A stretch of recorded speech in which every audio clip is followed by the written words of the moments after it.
precisely how much one needs to read to get to particular levels of reading. I don't think we really know that. This NAEP study that I was using as the basis for these quarters and pennies suggests that, 7 minutes isn't enough. At school, 11 minutes isn't enough.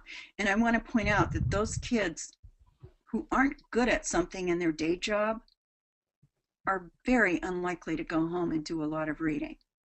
So before we start on a, campaign to increase home reading, and I'm all for that, and I've done a fair amount of writing about how to create really great homework tasks. But I'm asking folks to look at your profile, get some baseline data. I recommend doing something, like the Nielsen sweep weeks, for television viewing or cable viewing or whatever. Find out how much your kids are reading and look at it if you're a principal across a school, across your school. And there are enormous differences across classrooms in the same school. And this shows up. So, if you're in a classroom where, there's a lot of talk about reading, but not a lot of actual reading, that can be a real problem. Now, the question of oral and silent. There's not a right answer. Some of it is developmentally when are kids needing to read orally.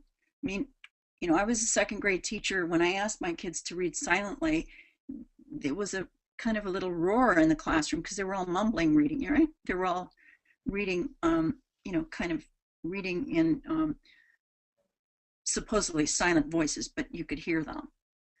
Now, what I'm suggesting is, you need to kind of balance that as kids are moving through. We've just come through the NCLB period where we did just an enormous amount of oral reading, even up through the middle grades. I'm hearing a lot about oral reading in high schools. We need to move our students very, very rapidly into having more of their diet silent reading than oral reading. But I'm going to suggest that one of the things about reading for evidence, some people call this close reading, I talk about reading for evidence. One of the things about reading for evidence is once I've read this, or once I've chunked up this text, right, which is what I'm going to do so it becomes accessible to everyone in the class, I want you to reread sections of it to find out what answers this really important question. Now, let's listen as somebody reads it out loud. So there are lots of good reasons to read orally, but to get all of your reading through an oral reading stance is going to be really difficult. The other thing I want to point out is when I'm talking about silent reading, I'm not just talking about pick a book you want to read and go and read it on your own. At this point, I'm very interested in scaffolded silent reading because a lot of the kids who don't read a lot don't make very good book choices. So I'm going to need to do a lot of instruction around making good choices.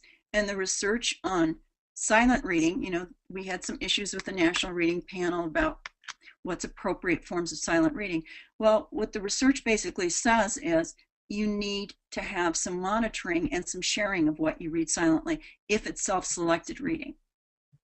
I've been talking today this 22 minutes or 15 minutes at minimum I see as reading of instructional texts that the state or school system have bought for classrooms for kids to get better, to increase their capacity as it's described in the Common Core, to increase your capacity with reading. And a lot of that increasingly over the grades needs to be done silently.